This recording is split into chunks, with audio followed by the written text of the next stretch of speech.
Train अस्पताल की ओर जाने का एक नंबर प्लेटफॉर्म पर नीचे। क्या ये सिर्फ एक हादसा था या एयर इंडिया की लापरवाही ने 241 जिंदगियां निगल ली? क्या ये एक तकनीकी खराबी थी या फिर एक ऐसा सिस्टम जो समय पर जवाब नहीं दे सका? क्या आप सोच सकते हैं कि महज 45 सेकंड, सिर्फ 625 फीट की ऊंचाई और 1.5 लाख लीटर फ्यूल किसी की जिंदगी को पल भर में राख कर सकता है? एक ऐसी ही फ्लाइट जो रोज उड़ती थी, लेकिन उस दिन उसमें बैठे मुसाफिरों की तकदीर कुछ और ही लिखी जा चुकी थी। 12 जून 2025 दोपहर का समय भारत के इतिहास का एक सबसे भयावह हवाई हादसा हुआ, जिसने पूरे देश को झकझोर दिया। एयर इंडिया की फ्लाइट AI-171 जो अहमदाबाद से लंदन के गेटविक एयरपोर्ट जा रही थी, टेक ऑफ के महज 45 सेकंड बाद ही दुर्घटनाग्रस्त हो गई। इस फ्लाइट में कुल 242 लोग सवार थे, 230 यात्री और 12 क्रू मेंबर्स। विमान का नाम था बोइंग 7878 ड्रीमलाइनर। उम्र लगभग 11 साल और रजिस्ट्रेशन नंबर VTANBI। लेकिन अफसोस, इस हादसे में 241 लोगों की मौके पर ही दर्दनाक मौत हो गई, सिर्फ एक व्यक्ति बच पाया। विमान केवल 625 फीट की ऊंचाई तक पहुंच सका और फिर अहमदाबाद के BJ मेडिकल कॉलेज हॉस्टल की इमारत पर गिर गया। हादसे के बाद विमान में भरा 1.5 लाख लीटर ईंधन आग का कारण बना। आग की भीषणता ऐसी थी कि 28 लोग जमीन पर भी मारे गए, जिनमें 4 MBBS छात्र और एक गर्भवती डॉक्टर की पत्नी भी शामिल थी।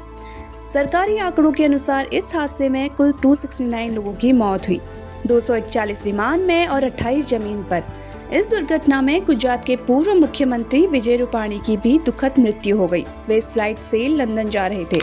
फ्लाइट में सवार लोगों में 169 इंडियन, 53 ब्रिटिश, 7 पोर्चुगीज और 1 कैनेडियन शामिल थे। इस हादसे में एक बेहद दर्दनाक कहानी और सामने आई।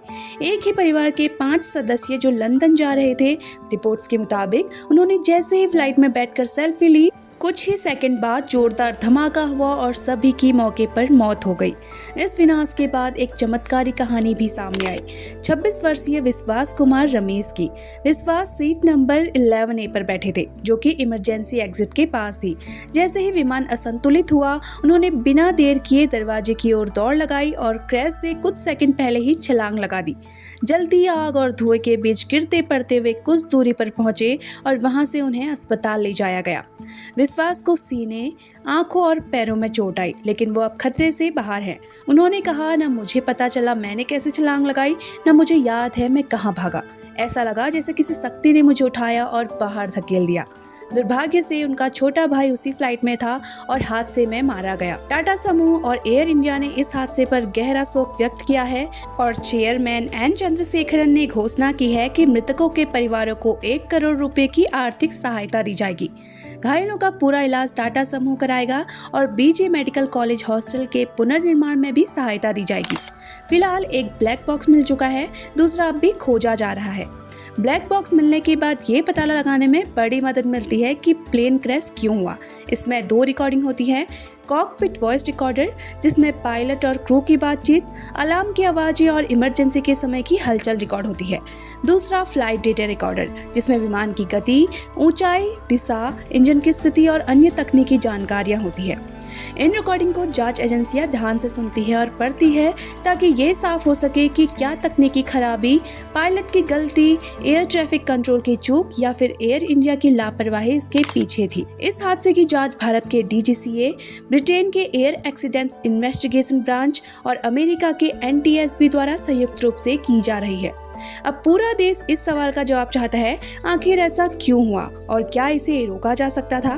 लेकिन जो बात तय है वो ये कि इस हादसे ने सैकड़ों परिवारों को ऐसा जख्म दे दिया है जिसे वक्त भी शायद कभी नहीं भर पाएगा।